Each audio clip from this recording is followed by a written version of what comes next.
And you guys, give yourselves a round of applause. Yeah. All right? And one of the things I wanted to do we haven't met officially, but if you notice when I walked in, I wanted to say congratulations to each and every one of you. I know it feels good to be here today, right? Isn't this a great feeling?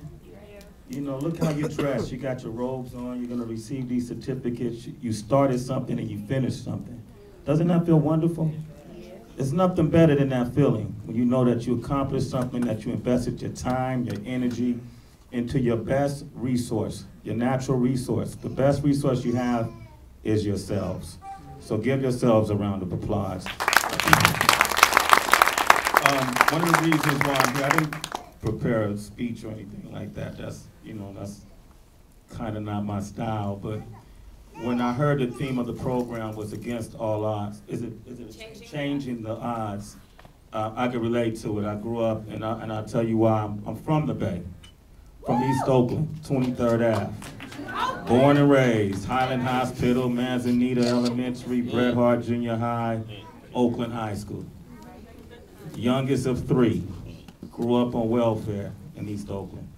I was in East Oakland before they called 23rd Ave the Murdered Doves. It wasn't called that when I was growing up. Okay, so I've seen a lot, seen it all. I know a lot of you guys been through a lot. I know you've been through murder. I know you have friends and family members who aren't here today. Some of us committed crimes. You know, some of us have family members who commit crimes. That's no different from members of my family in the way I grew up. I wanted to be able to come here so you guys could, hopefully, if you see me on MTV or you hear me on KMEL Radio, where I actually got my start is on KMEL Radio, that you could touch me, feel me, see me, and know that I'm no different from you. When people call me a celebrity, I blush and smile in the most humble way, because I don't see myself no different from any other person. You know, we all come in, we all had the same adversities in our lives, the same obstacles. One thing I want you guys to realize is that you're in the beginning of your lives. This is just the beginning. You don't know where you're gonna be 10 years from now, 15 years from now, or 20 years from now. You have no idea, but this is a great beginning for you guys, and I'm really happy for you. I wanna tell you, I've had the opportunity in my career to interview everyone from, I did Tupac Shakur's last interview, Biggie Small's last interview. I've sat and hung out with Tom Cruise, Jennifer Lopez. Just recently, I've interviewed Barack Obama twice. I've interviewed Senator Hillary Clinton. I've been on the road with John McCain, hung out with him for a week. I've been able to travel around the world now. I've been to France, I've been to Amsterdam, I've been to the UK, I've been to Canada, I've been to Mexico. I've been a bunch of different places where people were familiar with my work that I've done in the name of hip hop with Sway and Tech and our show, The Wake Up Show. I don't have a college degree. Grew up in Oakland. What I'm doing now is about changing the odds. The wonderful thing about the odds is something you can control. The more investment you put in yourself, the more the odds work in your favor. The less, the odds begin to expand. You don't have the same ratio working in your favor. You're gonna be faced with so much adversity, even beyond this point, but the thing is, you've already found your rhythm. You see what success feels like. Success isn't a one-night stand. It's not a spot date. Success is a lifetime tour. Success isn't the end result. You can make $1 million, you can make $2 million, you can buy a lot of property and all those things and consider that success. To me, success is the process it took to get you to that point where you reached your goal. The reason why I'm here today is I want you to be able to ask me questions and just tell you from my experience what I've experienced. Most of you guys, y'all live in San Francisco, right? Yeah. I lived in the Fillmore. I lived on the corner of, I moved from Oakland and moved to Randolph and Victoria. Then I ended up moving back to Oakland. I've worked on KMEL for years. I still work on KMEL. I had no idea at your age that I would be working for MTV. You gotta understand, you gotta set goals for yourself.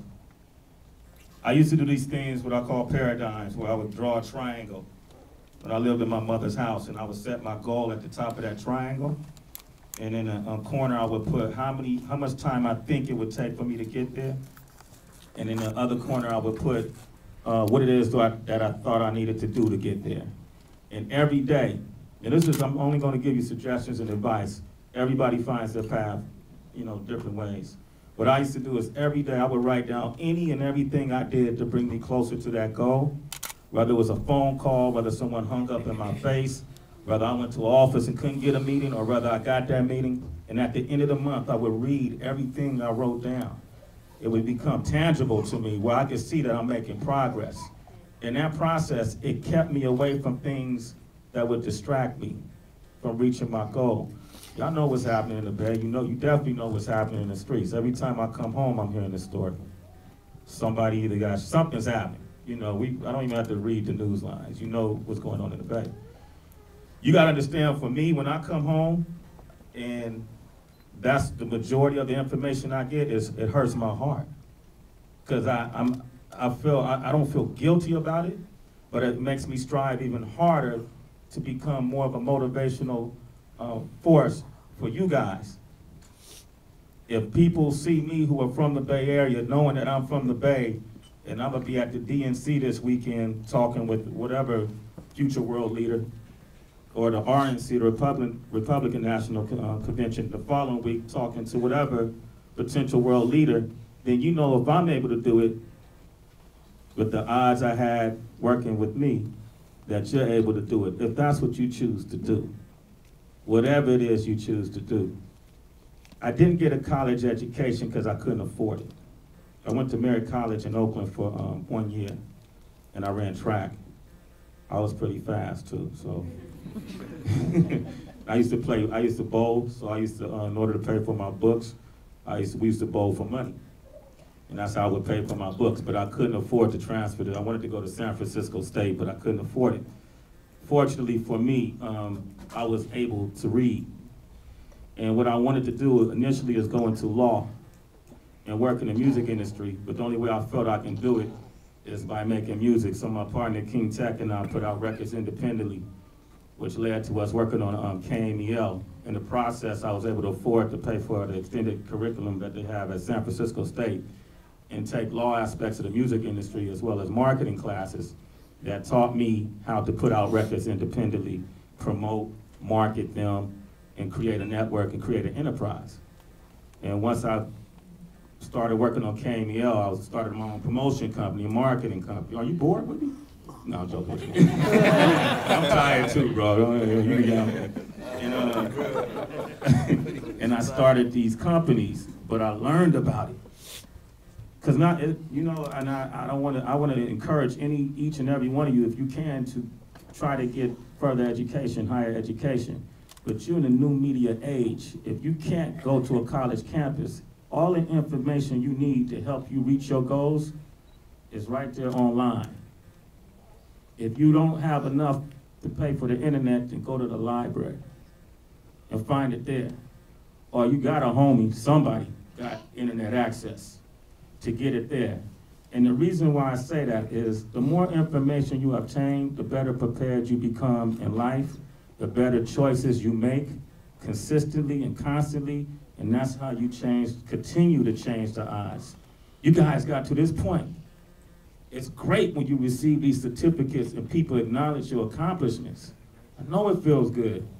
It feels good to hear the DA speak this way about me. I still, to this day, don't acknowledge the things I've done. I'm doing it for you guys, but normally I don't talk about it because I feel like it's a blessing and my life has been a part of God's purpose.